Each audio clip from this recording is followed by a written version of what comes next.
aqui para a gente poder depois distribuir em outros canais. A gente tem o nosso canal do YouTube, a gente tem o nosso canal no LinkedIn também, a gente distribui esse conteúdo do Farol de Tendências para outros lugares, principalmente com os melhores momentos das nossas conversas.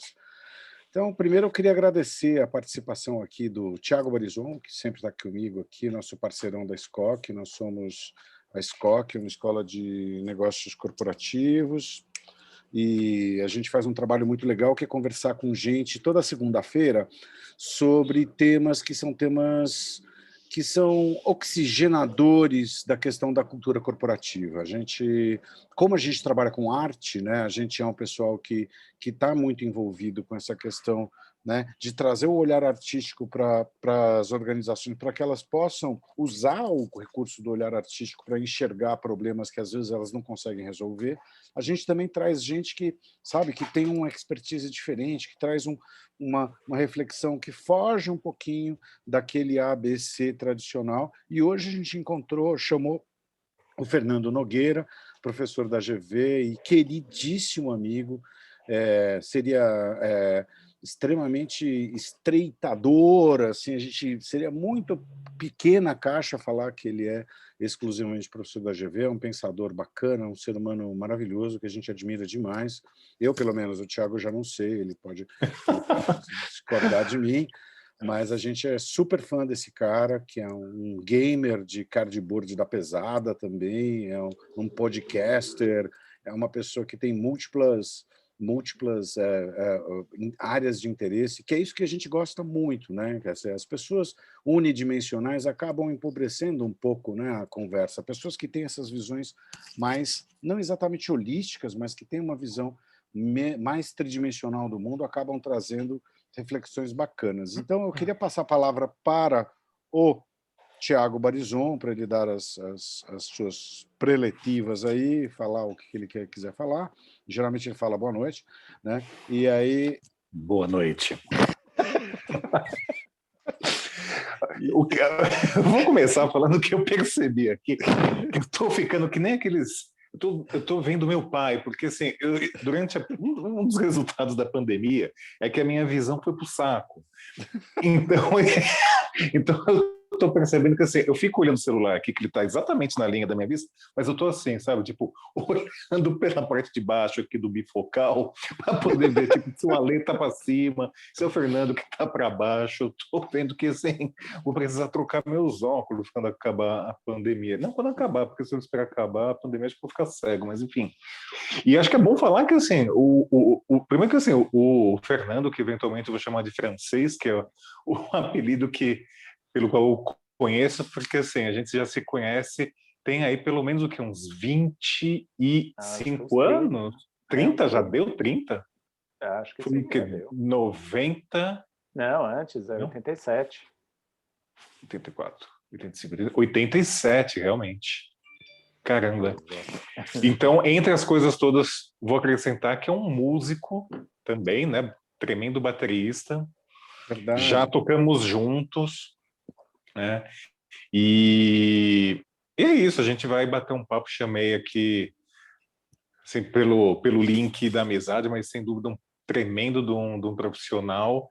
E a gente, né, chamou ele porque a gente vai falar aí dessa questão da cultura da doação, né, que faz parte da pesquisa profunda aí do francês. E agradecer então mais uma vez que você está aí com a gente. Quem está assistindo pode jogar suas perguntas aí nos comentários do Facebook, cachorrinho, calma. E aí a gente segue com você. Francês, legal. Fale aí. Bom, super obrigado, Thiago e Ale, pelo convite. Então, super prazer aqui estar falando hoje numa segunda sobre cultura de doação. Estou bem aquecido no assunto, porque passei a tarde discutindo isso com alunos na GV, né? Eu dou uma aula lá sobre gestão de terceiro setor, e hoje, por coincidência, foi a aula sobre captação de recursos, né? Esse é um dos lados da moeda, né? Cultura de doação vai muito além só das ONGs ou da captação formalizada, mas, sem dúvida, esse é um lado importante, né? Enfim, e estamos aí para... Não sei por onde vocês querem começar o assunto. Já Eu vou queria fazer uma falando, querem fazer pergunta, Fernando. Legal. Assim, é uma pergunta super básica, tá? Eu estava comentando com você nos bastidores, assim, que é a questão da cultura de doação. Assim, eu vejo que tem muita gente que entende a questão do doar. Eu acho que talvez tenha uma tradição que venha do universo religioso, dos sentimentos de culpa, aquelas coisas, etc. e tal, mas fica uma coisa meio talvez a gente evoluiu muito em relação a isso, né? Pela questão do social, como você estava falando, que é a tua área, e tal. E eu queria entender um pouco como é que hoje a cultura do doar está vinculado com as organizações, porque eu vejo muito claramente assim alguém, né? Eu vou ser super estereotipado, bater na minha porta, falar: oi, moço, pelo amor de Deus, eu preciso de ajuda. Aí faz aquela cara, né? Aquela cara de cachorro molhado, tal, etc. e tal. E aí a gente, coitado, tal. Mas a cultura de doação, né, dentro do universo corporativo, ela é muito mais do que assim você ficar penalizado com isso, Legal. você ficar sensibilizado com uma questão, né? Ela vai num processo que eu deduzo que tem uma questão associada ou a uma responsabilidade social ou uma vocação, né? Uma vocação, eu vejo, né, sei lá, vou dar um exemplo bobo, mas assim, a White Martins chega e pega todos os gases dela e doa tudo no meio de uma situação de emergência em Manaus, e a gente percebe e fala assim: nossa, o cara está tirando, né, o dinheiro do bolso, né? Quer dizer, então, e aí como é que se vincula? Como é que é esse cenário? Porque eu acho que se você falar sobre isso, vai ser um tremendo de um esclarecimento, porque a gente Legal. vive uma cultura com dificuldade de entender essa doação, principalmente nos dias de hoje, que é salve-se quem puder, né? E a gente está numa época de pilhagem, né, política, né? A gente está no meio de um butim, né, cara? Né? Legal. E queria entender um pouco sobre isso. Legal. Eu vou tentar começar passando alguns pressupostos ou um pouquinho de história, que daí acho que mais para frente eu chego exatamente na sua pergunta, Lê. Doação é um ato, né, antiquíssimo, enfim, desde que existe, né, humanidade, acho que tem esse tipo de gesto altruísta, de querer ajudar o outro, de dar o que a gente tem para poder ajudar. Mais recentemente, é claro que isso foi tomando, né, uma escala, um escopo muito maior no Brasil, fora do Brasil. Uma coisa importante, quando a gente fala essa expressão cultura de doação, ela surgiu em tempos mais recentes. Não é que não existisse, a gente tem presença, a primeira ONG no Brasil é estimada de ter sido criada em 1537, né, a Santa Casa de Misericórdia de São Vicente, se eu não me engano, aqui no estado de São Paulo. Então, enfim, tem uma presença de algum tipo de ação social, do que a gente chamaria de ONG, fundação, há muito tempo, e uma forte influência religiosa, como você falou. Então, todas as grandes religiões, não é só a gente está falando só de cristianismo, todas as grandes religiões têm preceitos de solidariedade, de doação, então a gente vê essas coisas vêm associadas há muito tempo, né? Por que a gente fala de cultura de doação mais recentemente? E daí também vou falar como é que as empresas entram nisso. A gente percebeu, pesquisadores, ativistas, gente que trabalha no campo, tudo mais, que o Brasil doa pouco.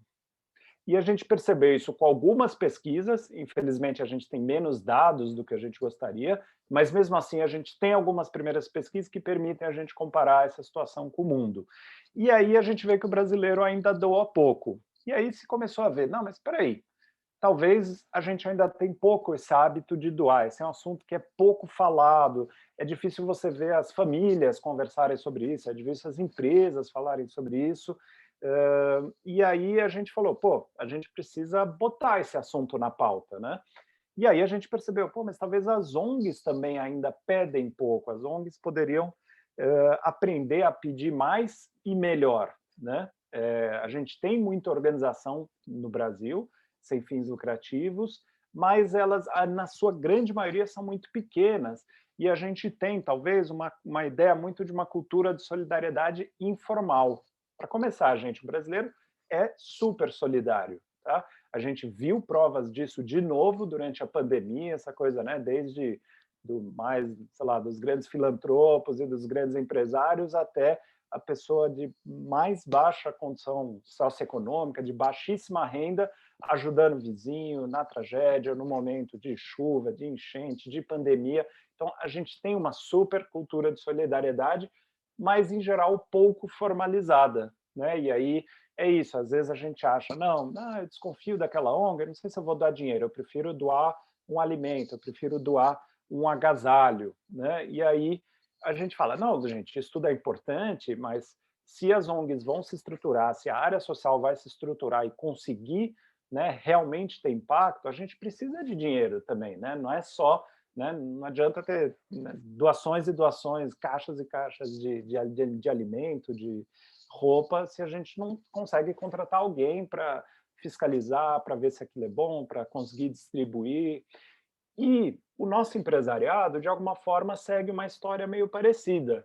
Primeiro, vou falar algo muito óbvio, mas que a gente não pode esquecer, empresas são pessoas, empresas são conjuntos de pessoas, em especial pequenas empresas que acabam tendo muito a cara, né, do empresário, do seu fundador. Então, muitas vezes, essa área social teve deixada muito a cargo de decisões de cunho muito pessoal, de cunho pouquíssimo, digamos assim, estratégico.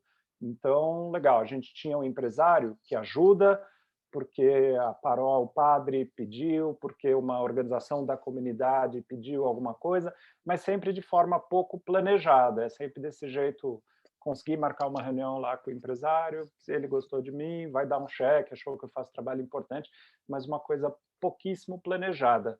Quando a gente fala de criar uma cultura de doação, também é isso, também é botar esse assunto na pauta de empresários, de governo, das pessoas, das famílias, das lideranças, para que a gente consiga planejar mais, estruturar mais, dar mais confiança, é super importante, né? A pessoa está doando para você porque confia, então também é super importante que você seja transparente, mostre o que está sendo feito com esse dinheiro, etc., para continuar alimentando esse ciclo, né? A gente não quer receber uma doação só uma vez por ano, uma vez na vida, a gente quer alimentar esse bolo, alimentar esse ciclo, né? E aí, dentro desses vários movimentos, para encerrar aqui a resposta longa, dentro desses vários movimentos, sem dúvida, a ideia de doação tem se juntado também a movimentos de responsabilidade social, de sustentabilidade e de mostrar que as empresas têm muito a contribuir, sem dúvida, com esse meio social e, se for estruturado, planejado, né, tiver diretrizes claras de onde vai doar, como vai doar, além de dinheiro, o que mais que aquela empresa pode contribuir, por exemplo, com voluntariado, dos seus recursos humanos, tudo mais, mas a gente tem chance de fazer uma contribuição legal para a sociedade. Fernando, enfim. Você falou nessa coisa, né, que é o óbvio, que às vezes a gente não fala, né, que as empresas são agrupamentos de pessoas, né? Na sua experiência, quando você vê as empresas que partem para um movimento de ter políticas de responsabilidade social, de medir seus indicadores e então partir realmente para uma movimentação de manter, de doar, tudo mais, isso está muito ligado ao movimento dentro da organização, de envolver as pessoas, ou isso gera um movimento pós criação dessa cultura empresarial, e isso, de alguma forma, entra ali no sistema interno e as pessoas lá de dentro, os indivíduos também começam a ter uma mentalidade mais, né, direcionada para voluntariado, para essa questão da cultura de doação?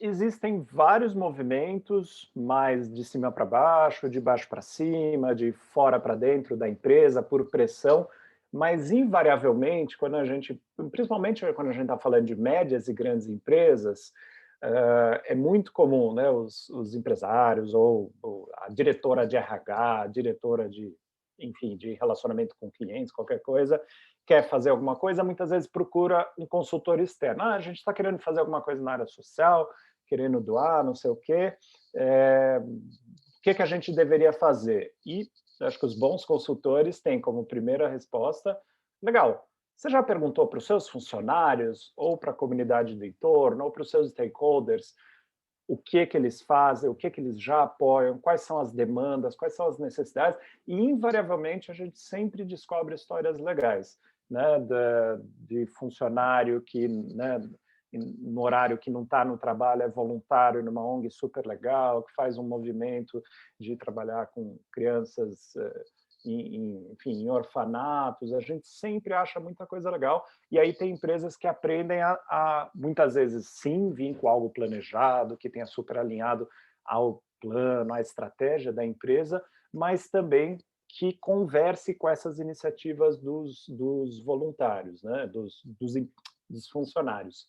E aí a gente vê, muitas vezes, esse diálogo muito rico, né? Às vezes a empresa propõe e os funcionários começam a fazer alguma coisa, mas também tem esse lado contrário dos funcionários que já faziam alguma coisa e às vezes a empresa passa a adotar aquela ação de forma mais ampla. Eu tive uma experiência que, meu, você falou exatamente o que eu passei. Assim, esse consultor sou eu, tá? Você acabou de falar.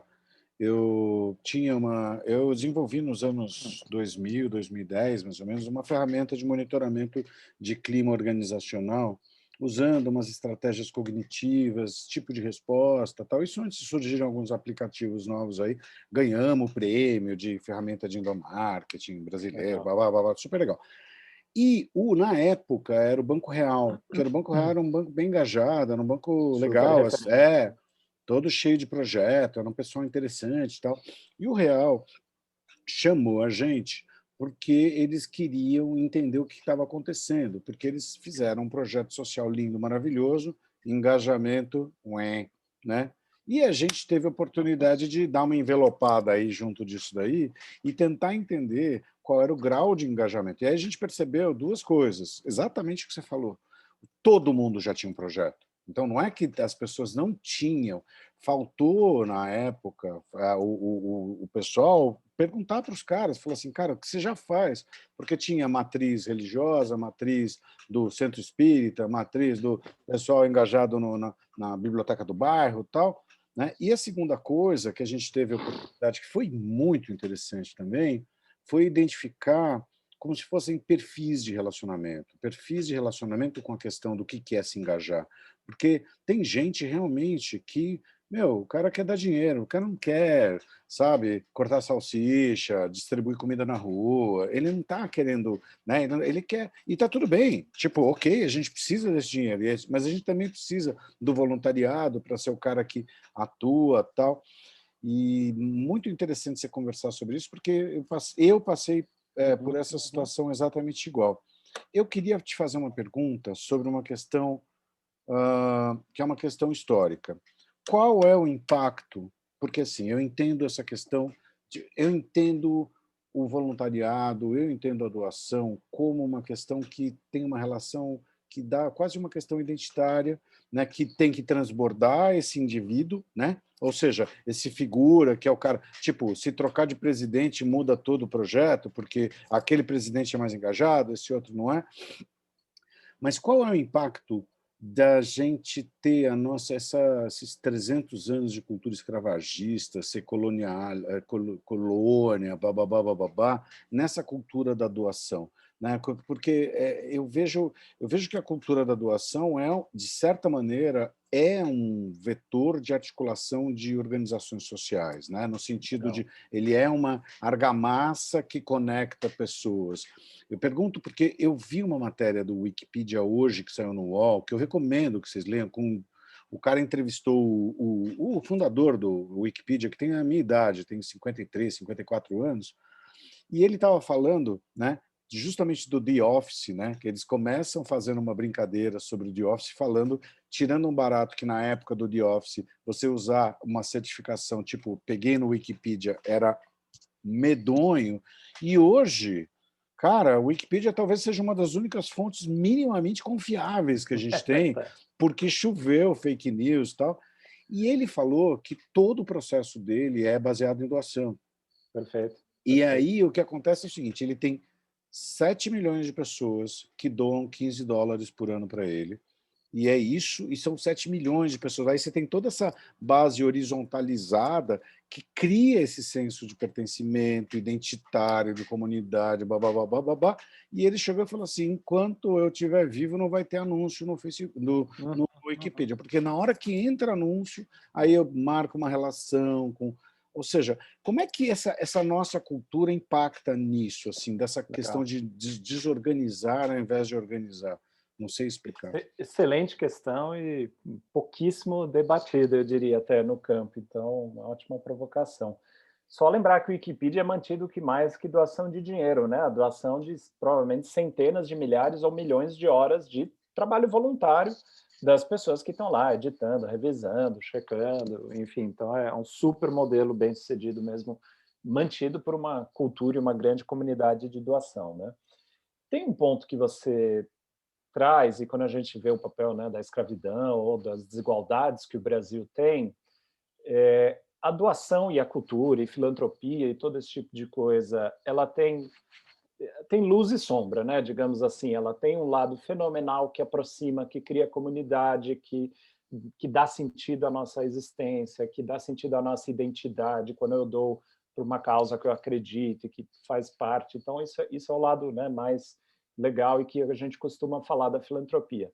Tem um outro lado um pouco mais sombrio e que tem gente que estuda e tal, que é filantropia e doação como demarcador de poder, de status, né, de a gente tem visto isso, né? Hoje os grandes bilionários do mundo, né?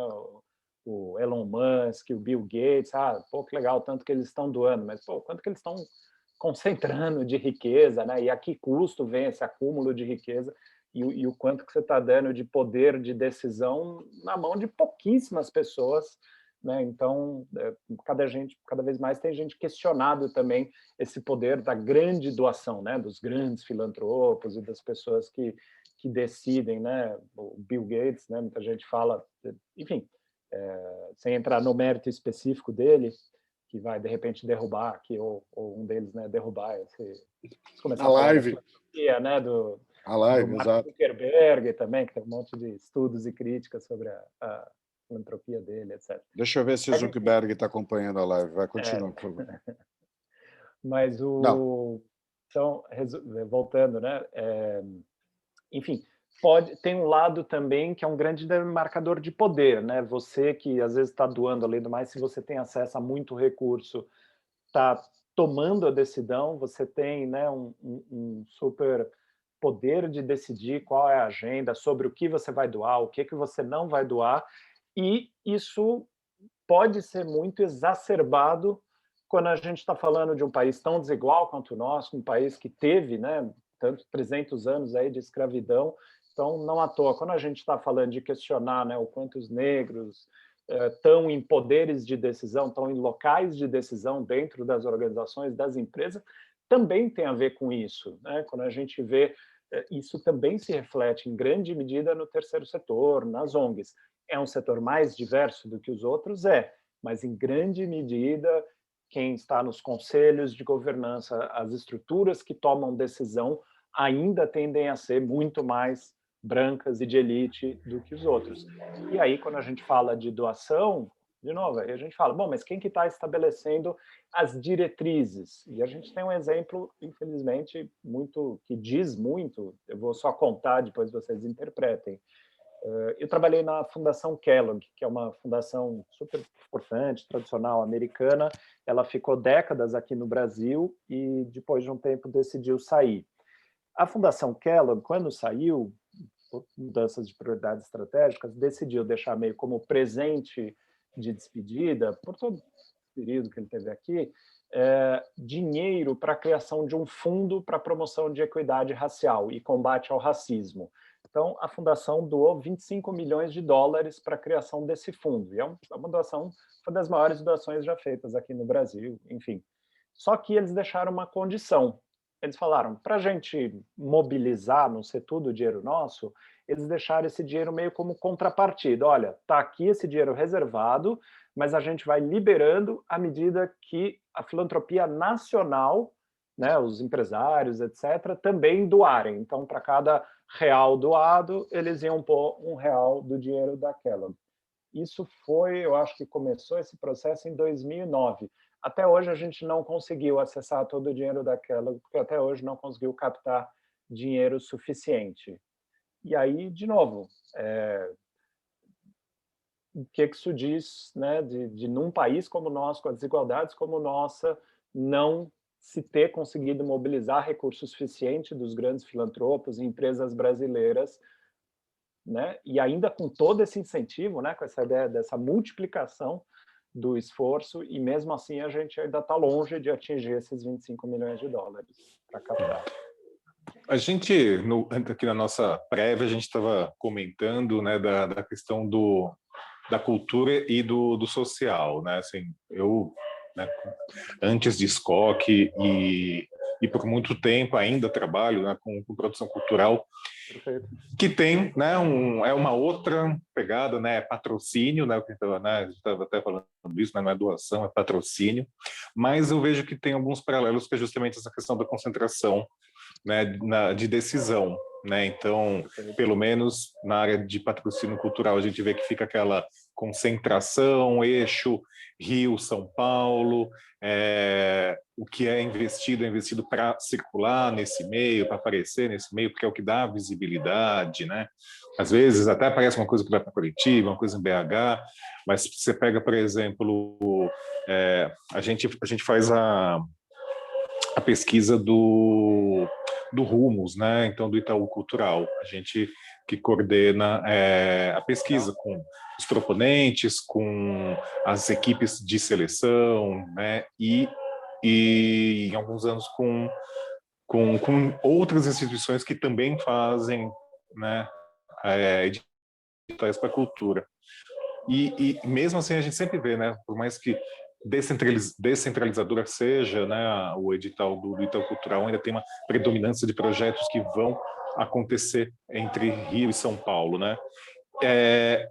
E a questão dos grandes aportes, né? Então, né, você tem grandes patrocinadoras, né? Você tinha, né, Vale, Petrobras, por mais que isso tenha sido desestimulado atualmente, né? Mas enfim, é basicamente isso, né? Se você acabava criando projetos que iam se identificar com a linha de aportes que essas empresas já faziam para poder conseguir o dinheiro, né? Conseguir o patrocínio.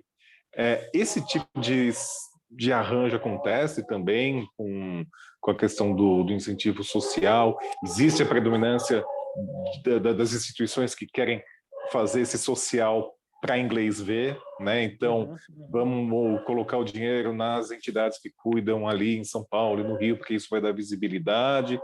Como que é? Eu acho que dá para a gente fazer vários paralelos, sim. Por mais que, vamos dizer, né, patrocínio, muitas vezes enfim, é claramente uma relação de apoio à cultura, mas também tem uma troca comercial muito clara, né? Você está expondo a sua marca, você tem a questão da troca também do incentivo fiscal, do incentivo que o governo está dando, se for É uma lei, né? Isso, né? São leis, né? Então é regido por essa lei, né? Tem gradações, né? Tem coisa que é 100% incentivado, tem coisa que é 60%, 70%, aí depende, né, também do tipo de atividade, do tipo de modalidade, mas enfim, tem esse papel também do governo de jogar um pouco luz e de criar essas leis, né? Mas, sem dúvida, o poder de decisão, em geral, está muito forte na mão, claro, de quem tem o dinheiro, de quem tem o recurso. Isso tem sido, crescentemente, talvez, colocado em questão vamos dizer, de ter outros mecanismos mais democráticos, mais acessíveis, comunitários. Eu nem estou falando só de... Eu nem queria entrar na questão se, não, tem que ser tudo o governo que tem que decidir. Eu acho que também para as ONGs não deveria ser assim, né? De só ter investimento de governo, etc. Mas a gente vê, sim, uma concentração maior de organizações e projetos em São Paulo, no Rio, principalmente São Paulo, realmente uma super concentração. Isso acaba tendo alguns paralelos, né? Talvez um pouco diferente da cultura, na área social, tem muito investidor sério e que vai em função da demanda, né? E das demandas e dos problemas. Então, talvez tenha um pouco mais de investimento na ponta, muitas vezes, vamos dizer, no Nordeste, sem dúvida ambiental, né? Um foco muito grande em Amazônia, até que menos no Cerrado, mas a Amazônia é muito forte. Então, talvez seja um pouco menos desbalanceado, eu diria, que na cultura. Mas ainda tem, sem dúvida, enfim, uma predominância aqui, né? O que precisa entender também, quando a gente está falando de grande captação de recursos, quando a gente está falando de ONGs, tipo um Médicos Sem Fronteiras, que capta O que é milhões de grande reais, captação, Fernando?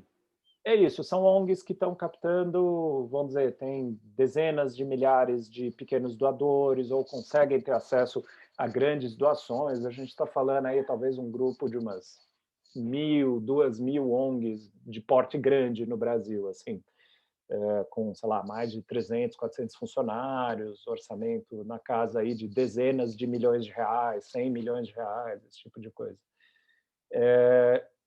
Conseguir dinheiro, como em tudo na vida, gente, conseguir dinheiro custa dinheiro. Você não vai atingir um porte desse sem investir muito dinheiro, né? Você não vai captar 20 milhões sem investir 2, 3, 4 milhões, né, por ano. E aí cria meio essa bola de neve, né? Quem tem mais acesso a captar isso é quem já não está partindo do zero numa cidade longe de um centro, sem acesso a contato, sem acesso, né, a essas redes. E isso acontece em nível mundial também, né?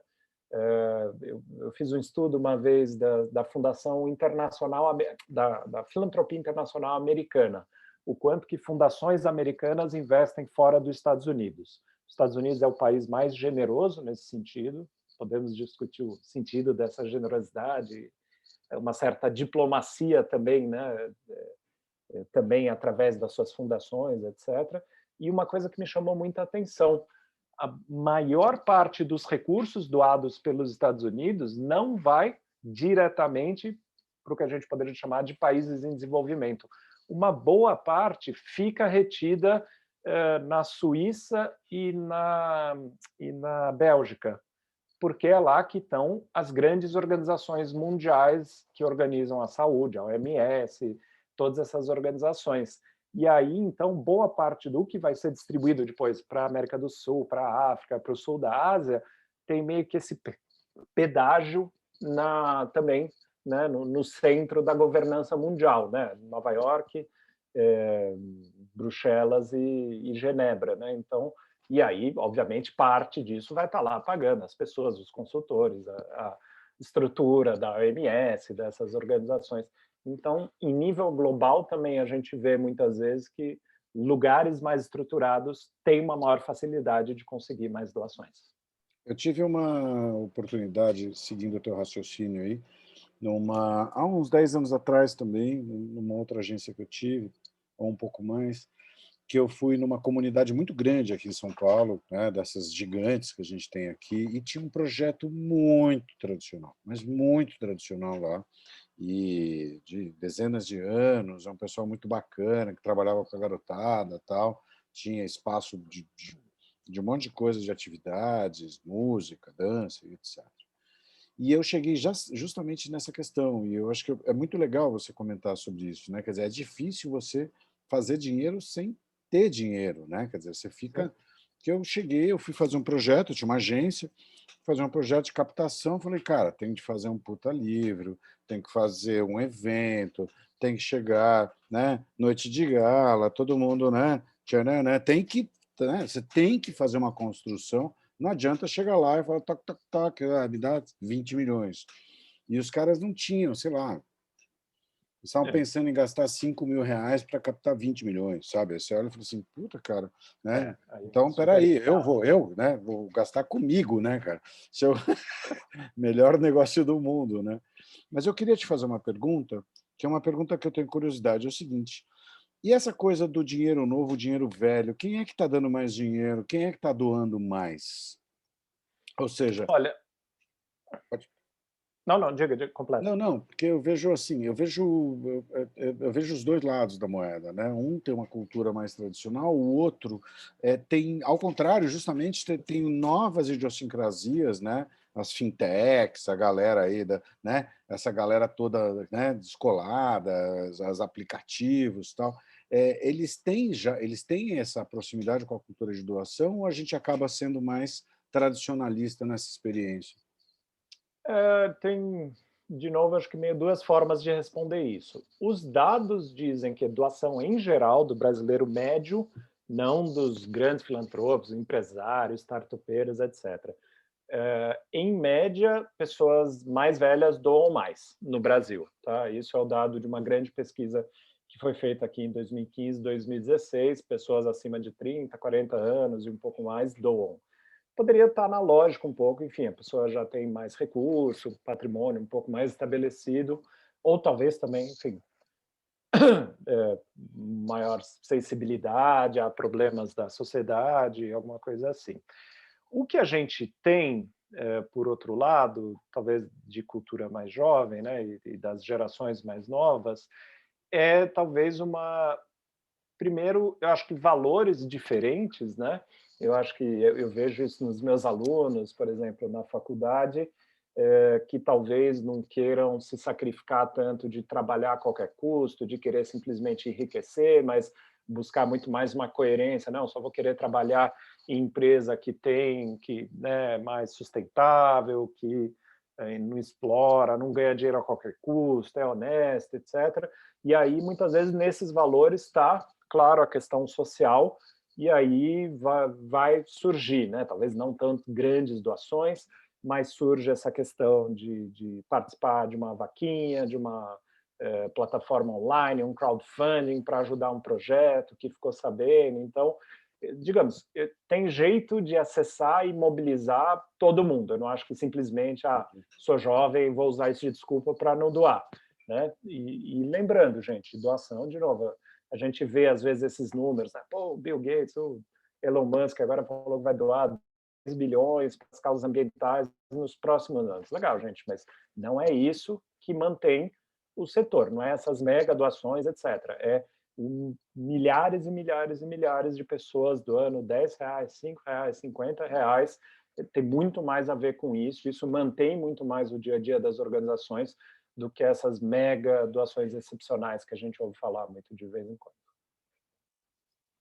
Eu queria... Desculpa, deixa eu só fazer uma pergunta. Eu quero, desculpa, você quer ir na frente, Maria? Eu estou com um negócio que está me zunindo na minha cabeça aqui, que é o ódio de algumas vertentes políticas em relação à ONG. Legal. O ódio. Tem um ódio, né? Odeia. Então, assim, que são maculadas, que são fontes de desvio de dinheiro. As vertentes políticas mais radicais de direita, elas têm projetos de doação? Elas têm fundações de doação? Existe isso dentro desse espectro político? Até tem, em geral, de movimentos muito específicos, alguns muito ligados à igreja e de caráter, em geral, a gente poderia dizer mais assistencialista, né? Muito de lidar, vamos dizer, numa visão de, estou aqui remediando, né? Está com fome, dou comida, dou roupa, etc. Então, tem esse tipo de coisa, né? E eu vou fazer uma pequena propaganda aqui. Eu escrevi um texto junto com alguns colegas, especificamente sobre a gente chamou o velho e novo ódio, né, do Bolsonaro às ONGs, né? Por que é velho e novo ao mesmo tempo, né? Tem uma tendência mundial de querer restringir a atuação das ONGs. Então, o governo indiano está fazendo isso, o governo russo faz isso, o governo chinês começou a abrir um pouquinho agora para as ONGs, mas ainda com uma mão, um controle muito forte, e a gente vê algumas expressões disso aqui no Brasil.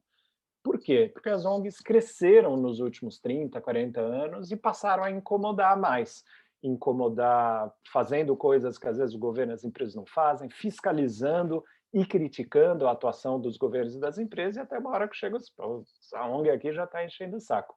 No Brasil tem um componente específico, e aí que veio o velho nesse sentido, que é herdeiro diretamente da nossa ditadura militar, né? O pensamento que criou, né, que resultou na ditadura militar, era um pensamento muito que via aquela questão da guerra, hoje em dia, guerra cultural, na época eles chamavam de guerra interna, e foi um pensamento que dividia basicamente quem era a favor do governo e quem era contra. E entre quem era contra, eles tinham, na época não se falava ainda muito em ONG, né?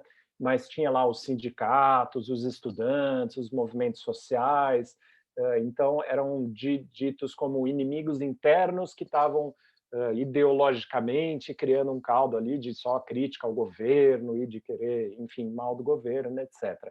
Quem foi o grande ator que surgiu desde os anos 80 e 90 e que ocupou esse espaço de inimigo interno quase número um foram as ONGs, porque você tem o Greenpeace denunciando o desmatamento na floresta, você tem ONGs de direitos humanos falando dos abusos e pressionando por ter uma comissão da verdade, e daí então junta esse caldo todo. Eu ouvi, foi das coisas mais impressionantes que eu já ouvi, acho, numa reunião pública, um fórum, logo que começou o governo, veio um alto gestor do governo que era responsável, do governo federal, responsável pela relação com as ONGs. E daí ele falou, não, a ONG é muito importante, etc., mas precisa ver, né? Porque, pô, vem essas ONGs, eu não lembro se ele falou, mas só faltou falar, vem essas ONGs malvadas e vem manchar a nossa imagem, e coitada da nossa empresa que não vai poder exportar lá fora por causa disso. O cara está falando de um Greenpeace da vida de uma ONG desse tamanho, está falando da JBS Friboi, que exporta não sei quantos bilhões de dólares lá para fora. E ele está colocando, ó, tadinho dessa empresa pequenininha, né? E essa ONG malvadona. Gente, não faz sentido nenhum. Mas, enfim, ajuda a explicar um pouco de por que esse ódio, de fato, sabe? Por causa da questão das organizações sociais, né? Quer dizer, acabam se tornando organizações sociais por causa desse coletivismo que gera uma representatividade, uma questão identitária que eu tenho, e isso gera uma aderência, e as pessoas não entendem que isso é política, né? É gozado? Sim, sim, sim. As pessoas não entendem, as pessoas entendem que é partidarismo. Na hora que você se junta, 2, 3 milhões de caras, todo mundo dá 10 realzinho ali, todo mundo monitora, etc. e tal, você empodera uma questão, você traz à luz uma questão, você dá embasamento, isso daí permite ter um player novo nesse cenário político que está dominado por uma questão nem partidária, que, pelo amor, né, meu? Quer dizer, então, mas desculpa que eu sei que eu estou atropelando 18 vezes o Bari, desculpa aí. Não, eu ia perguntar até justamente por conta disso, né, dos partidos e tal, mas porque a gente, quando pensa, né, na questão da doação, de cara a gente vem, né, ou é o assistencialismo, né, então tem a questão social, ou é o ambiental, né, porque tem essas grandes marcas, não sei se posso chamar assim, né, porque o Greenpeace é isso, né, virou uma marca, né, a WWF é uma marca, o Médicos Sem Fronteiras, né, mas com essa questão do identitarismo, né, dessa cultura mais jovem que começa a prestar atenção em causas específicas, né? Então eu penso agora assim de cara como é a Wikipedia, mas também como alguns veículos de comunicação estão sobrevivendo na base de doações, né? Então você pega, né, o Intercept, tem a questão da assinatura e vive, né, das assinaturas. A Ponte Jornalismo faz isso, o Mural faz isso, né? Então você pega as newsletters, você pega o site, não tem anunciante, né? Toda a questão, né, toda a estrutura editorial é mantida por doações, né, que são assinaturas, mas não deixam de ser doações, né? Tá ficando mais diverso, assim, o campo da doação. E aí, por que eu falei do político, né? Porque também os partidos políticos vivem de doações, né? Então...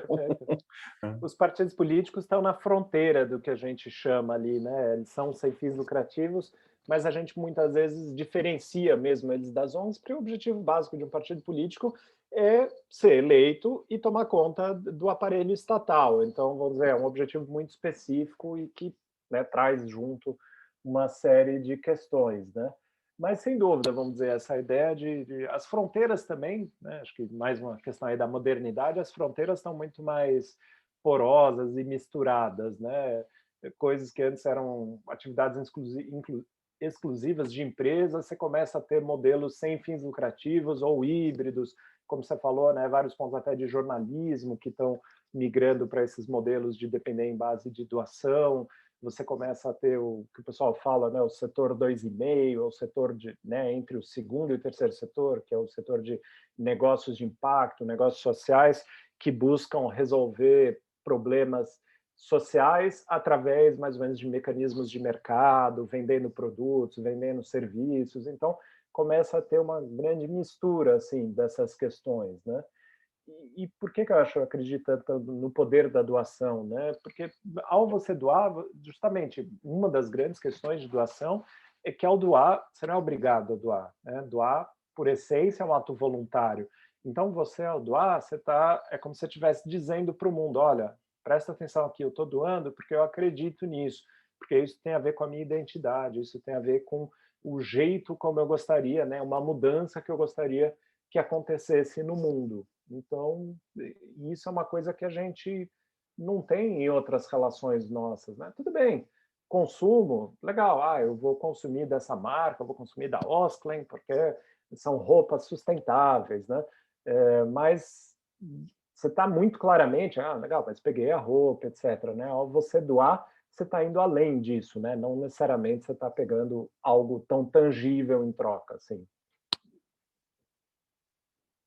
Excelente, cara. Excelente conversa, nobre camarada. Que papo bom, cara.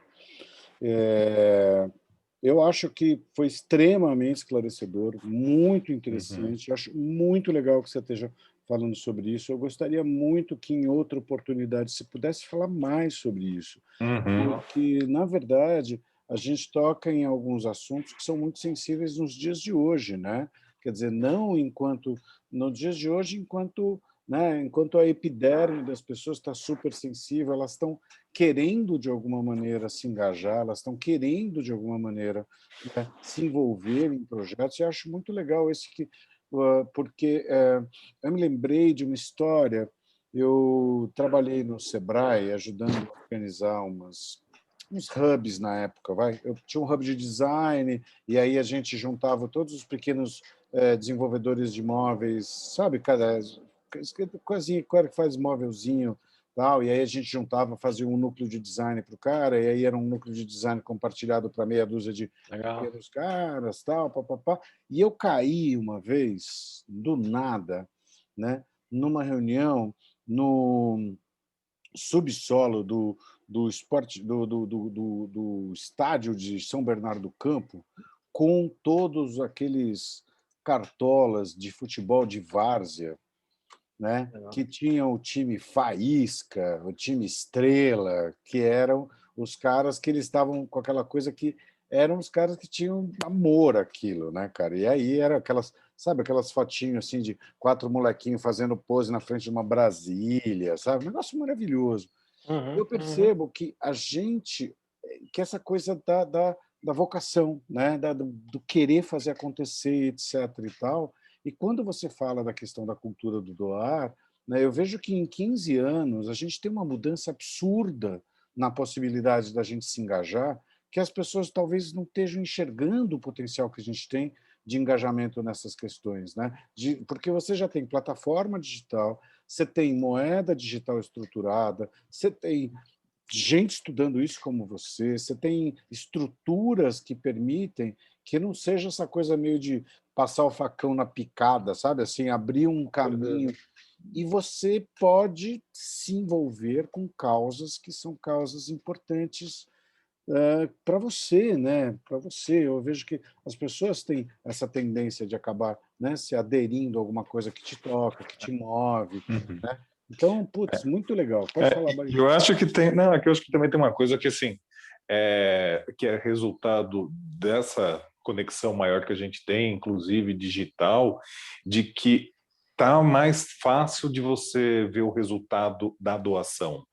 Né? Legal. Então, independente daquilo que você está, né, se envolvendo, você consegue acompanhar mais fácil. Se for, como você falou, né, é uma organização estruturada, tem ali transparência nas ações, você consegue acompanhar, você consegue ver. Então, mesmo que o resultado da sua doação, né, que você espera seja em outro estado, em outra cidade, em outro país, você consegue acompanhar, você consegue ver que está dando resultado. Eu acho que isso traz para a gente um pouco que era romantizado, que era aquela coisa de, nossa, eu consigo com um pouquinho mudar o mundo, e você consegue começar a ver que realmente, se um monte de gente tenta com um pouquinho mudar o mundo, talvez realmente consiga mudar alguma coisa, né? Deixa eu só aproveitar isso daqui, que a Carolina Botelho está falando aqui nos comentários, que é exatamente isso, né? Que ela coloca, quando você coloca a responsabilidade na pessoa, ela se torna o ator do movimento e o ator da transformação. Ou seja, é bem isso que a gente está falando. Obrigado, Carolina.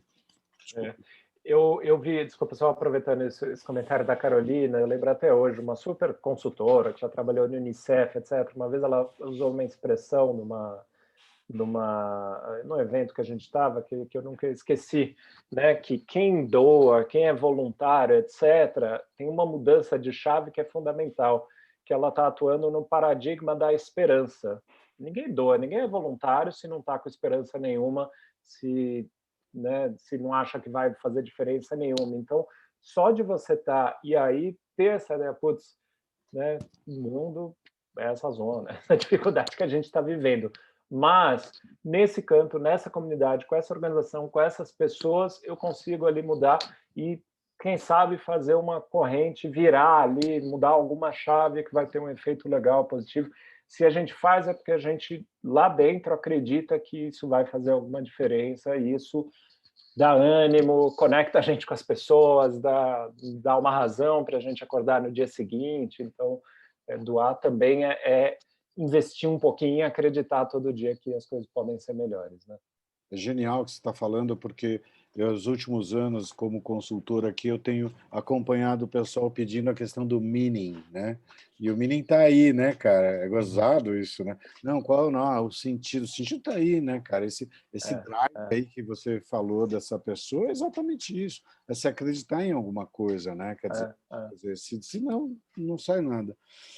Excelente, Fernando. Obrigadíssimo. Fantástico, né? Fantástico. A gente só quer... Gente, se eu puder dar um recado final...